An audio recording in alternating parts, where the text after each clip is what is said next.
नमस्कार। पिछली वीडियो में हमने चर्चा की थी कि बैंक अपने ग्राहकों को किस किस प्रकार की भुगतान से संबंधित सेवाएं उपलब्ध करवाता है। उसी वीडियो के क्रम में आज हम दूसरी जो भुगतान से संबंधित सेवा है जो बैंक उपलब्ध करवाता है अपने ग्राहकों को, अपने कस्टमर को, उसके ऊपर चर्चा करेंगे। पिछली वीडियो में हमने चर्चा की थी आरटीजीएस पर, यानी रियल टाइम ग्रॉस सेटलमेंट पर। आज हम चर्चा करेंगे एनईएफटी पर, यानी नेशनल इलेक्ट्रॉनिकल फंड ट्रांसफ़र। ये जो सेवा है बैंक द्वारा अपने ग्राहकों को प्रदान की जाती है। ग्राहक अपने समय के अनुसार, परिस्थिति के अनुसार, राशि के अनुसार और अपने विवेक के अनुसार इनमें से किसी भी सेवा का उपयोग कर सकता है, लेकिन ये परिस्थिति पर डिपेंड करता है कि कौन सी सेवा जो है सही रहेगी। तो इन सेवाओं के इस्तेमाल करने से पहले हमें इनका जो है अगर जानकारी है तो हम आसानी से सिलेक्ट कर सकते हैं कि कौन सी सेवा हमारे लिए उपयुक्त है, सही, कारगर है। तो आइए हम एनईएफटी के बारे में डिटेल से चर्चा करते हैं। एनईएफटी एक बैंक खाते से दूसरे बैंक खाते में पैसे का हस्तांतरण। जी हाँ, आरटीजीएस में जैसे एक खाते से दूसरे खाते में बैंक के खाते में पैसे का हस्तांतरण किया जाता था, ठीक उसी प्रकार एनईएफटी में भी एक बैंक खाते से दूसरे बैंक खाते में अगर हम राशि भेजना चाहते हैं तो वो आसानी से भेजी जा सकती है। उसमें और इसमें थोड़ा सा फ़र्क ये है कि वो रियल टाइम बेस्ड था, यानी कि जिस समय भुगतान किया गया ठीक उसी समय जो है भुगतान जो है प्राप्तकर्ता के खाते में पहुंच जाता था आरटीजीएस में। लेकिन इसमें थोड़ा सा समय लग सकता है। इसमें मिनिमम जो है 3 घंटे लगते हैं और कई बार ज़्यादा भी लग सकते हैं। ये जो है रियल टाइम नहीं है। दूसरा जो है ये नवंबर 2005 में शुरू की गई थी। ये बात भी एक महत्वपूर्ण है जो हम जान लें। नवंबर 2005 से पहले एनईएफटी नहीं थी। तो तीसरा है लाभार्थी की डिटेल होनी चाहिए। जिस प्रकार आरटीजीएस में ज़रूरी था कि लाभार्थी, बेनिफिशरी, जिसके खाते में पैसे का हस्तांतरण किया जाना है, करना है, तो उसकी हमें जानकारी होनी बहुत ज़रूरी है। उसमें हमने बात की थी कि उसका नाम क्या है, उसका खाता नंबर क्या है, उसका जो बैंक है उस बैंक का आईएफएससी कोड क्या है, और आईएफएससी कोड के अलावा उस बैंक की शाखा कौन सी है, यानी कि एड्रेस क्या है उस बैंक शाखा का। तो इन 4 चीज़ों का अगर हमें पता है तो एनईएफटी हम एक खाते से दूसरे खाते में आसानी से कर सकते हैं।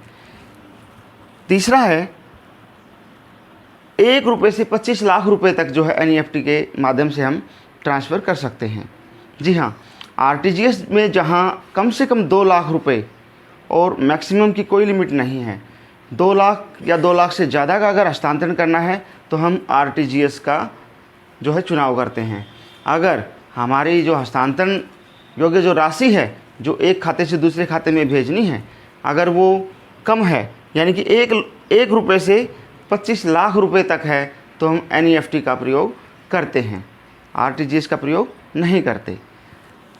अगला है एनईएफटी की जो सेवाएं हैं वो बैंक का एक जो समय अवधि है 7 बजे से साढ़े 7 बजे तक, सुबह 7 बजे से लेकर के साढ़े 7 बजे तक जो है एनईएफटी का सेवा का प्रयोग हम कर सकते हैं।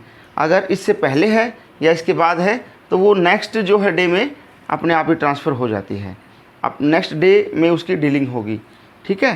तो ये अगर समय अवधि के इस समय अंतराल के बीच में हम अगर करते हैं आरटीजीएस या एनईएफटी तो उसको जो है आसानी से भेजा जा सकता है पैसे को।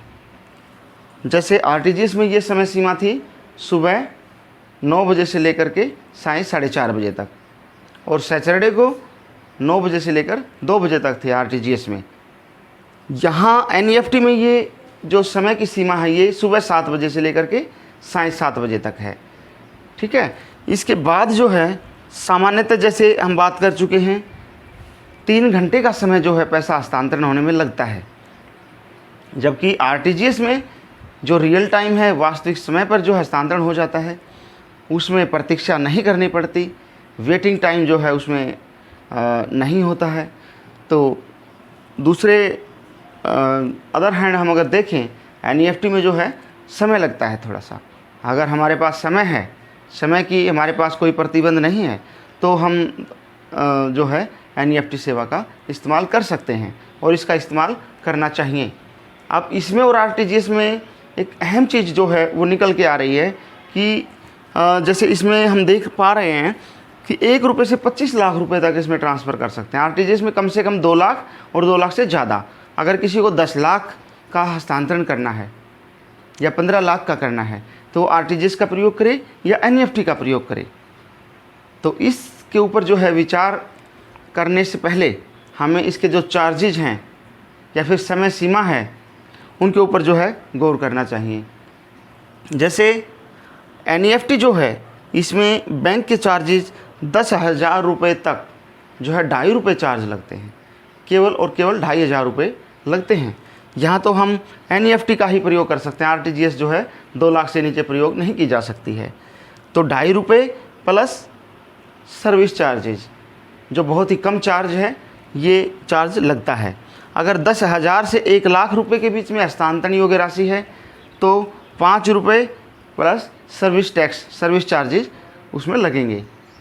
यहाँ भी जो है हम NEFT प्रयोग कर सकते हैं। RTGS का यहाँ इस्तेमाल नहीं किया जा सकता।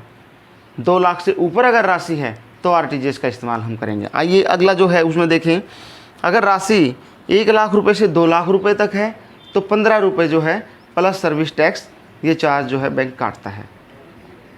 इसी प्रकार अगर राशि बढ़ती जाएगी, 2 लाख से ज़्यादा है तो ये इसका चार्ज जो है बढ़ जाएगा। तो वो चार्ज लगभग जो RTGS में चार्जेज होते हैं उसके थोड़ा सा आजू बाजू में मिलेगा। तो ये ग्राहक जो है उसको इसका फ़ैसला लेना है कि कौन सा माध्यम जो है उसके लिए उपयुक्त है, किस माध्यम के द्वारा अगर पैसा भेजा जाए तो समय अनुसार, ज़रूरत अनुसार सामने वाले के खाते में पहुंच जाएगा। तो इन सब चीज़ों का ध्यान में रखते हुए RTGS और NEFT इनमें से हमने चुनाव करना है कि हम कौन सी सेवा का किस समय पर जो है प्रयोग कर सकते हैं। आज की इस वीडियो में इतना ही। अगली वीडियो जो हैं उनमें हम चर्चा करेंगे IMPS यानी कि इमीडिएट पेमेंट सर्विसेज और AEPS यानी कि आधार एनेबल्ड पेमेंट सर्विसेज। तो इनके ऊपर हम वीडियो में चर्चा करेंगे। तब तक आप सभी को बहुत बहुत धन्यवाद। आप सभी को नमस्कार।